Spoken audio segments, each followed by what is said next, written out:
This is the Thom Hartmann Program. And welcome back to the third hour of our program. On the line with us is Professor Nancy McLean. Am I pronouncing that correctly, Professor? Yes, you are. Thank you. William Chafe, or Chafe, is it Chafe or Chafee? Professor. Chafe. Okay, Professor of History. Lots of road bumps here. Yeah. Professor of History and Public Policy at Duke University, author of several books, including her latest, Democracy in Chains, The Deep History of the Radical Right's Stealth Plan for America. This book is the perfect bookend with Dark Money, the absolutely brilliant book by Jane Mayer. This one by Nancy McLean, I think, goes the next step and says, okay, here's where it all came from. It is brilliant. Professor McLean, give us a synopsis, if you don't mind. Well, I learned so much from Jane Mayer, and she's done brilliant investigative work, as you say, and as have some other journalists on the Koch operation and the dark money that has been shaping our politics. So I see my work as a complement to that, and it's showing the ideas, revealing the ideas that have made the money successful.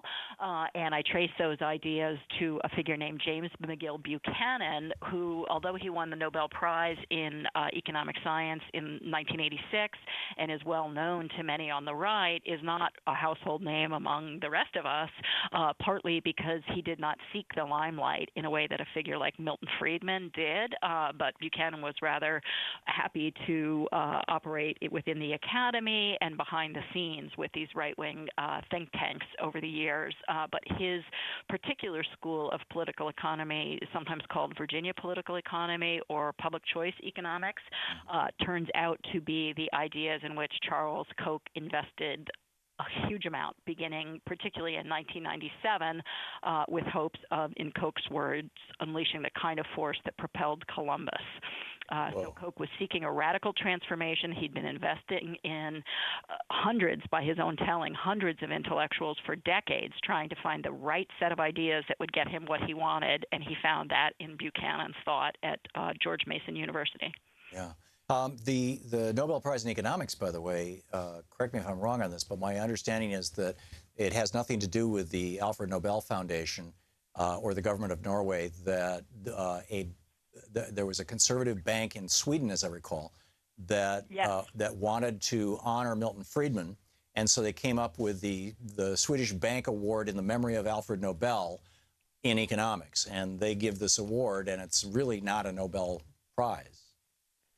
It's not. There is some honesty to it, and some good figures like Paul Krugman. Right. Over the years, it's gotten better. It's been much, but it has been, figures from the right have been disproportionately recognized by this, and therefore their influence expanded. So yes, as soon as Buchanan won the Nobel in 1986, he immediately, became a sought-after commentator in world affairs and was advising governments and corporations. Right.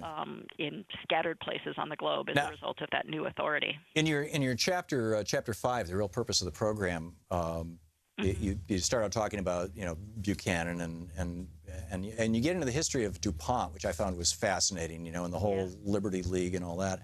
But then you get into how they were in Virginia, when Virginia shut down their public schools. And for any school that wanted that was willing to integrate, they said no, we're going to shut. Or any county that was willing to integrate, the state shut down the public schools. And so basically, the entire state. My recollection is the entire state shut down their public schools for at least a year, didn't they? No, it wasn't the entire state. What they did, it is interesting. It was a state policy adopted by the state legislature, and the whole package was called Massive Resistance, and it included a series of different laws. But one of the laws empowered the governor to shut any school that was about to desegregate under federal court order.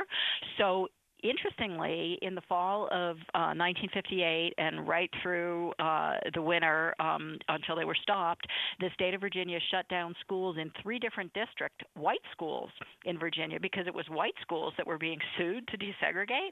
So they locked out about 13,000 white kids from education through the whole fall of 1958 until a combination of a mobilization by moderate white parents led by actually progressive clergy and a woman who ran for governor against Harry Byrd, a very uncelebrated but important story not to forget, and a combination of that parents' mobilization and rulings by both state and federal courts in January forced them to stop the school closures, but they were still able to send public monies to private segregated academies. Exactly. But in your book, you talk about how Mr. Regenry bought or started a press, and he published a book basically in praise of this, as I recall. Yes. And I'm wondering, what's the link in the minds of the billionaires, of the billionaire class, between their economic interests and maintaining segregation? Yeah. So the billionaire and then they were millionaires. Yeah. There weren't any billionaires in 1957. But so these very wealthy, and again, I think it's important to point out because there are many wealthy people who care about the commons and about the public good. Absolutely. But this ideologically driven minority of the wealthy in that period and since has basically adopted this libertarian ideology that says that the public and democracy don't have any right to interfere with what they do on their property or to tax them disproportionately for public purposes. And so that's really the link. And it's very interesting that even though this guy James Jackson Kilpatrick was writing these very segregationist tracts, which horrible stuff in it, horrible racist stuff. The leading conservative publisher, the Regnery Publishers, who was also connected to this free market operation, the Mount Pelerin Society, they published all of this stuff because they loved the idea that these Southern segregationists were using states' rights to fight federal power to stop the kinds of progressive changes that were coming from the national government since the 1930s, and also to stymie the courts. So even as James Jackson Kilpatrick is embracing segregation on racial grounds, he also does it on constitutional grounds, saying that the courts have no right to use the Commerce Clause to regulate matters within the states, and for these very ideologically driven CEOs, that was very appealing, and so they did what they could to get the word out and to subsidized distribution of Kilpatrick's books and the state of Virginia's views on the Constitution. Yeah. FDR pointed out on numerous occasions that the only power that can stand up to what he called the economic royalists would be the power of the state. And Bernie basically ran on that as well. And this is, I mean, right now, for example, the Republicans are trying to destroy the Consumer Financial Protection Bureau and blow up Dodd-Frank, and because that's the power of the state restraining and regulating banksters. I mean, the Consumer Financial Protection Bureau has recovered over $11 billion for 29 million Americans, or maybe my numbers are reversed. 29 billion for 11 million Americans, whatever it is. And all of which was, stolen from us by banksters just in the last 5 years.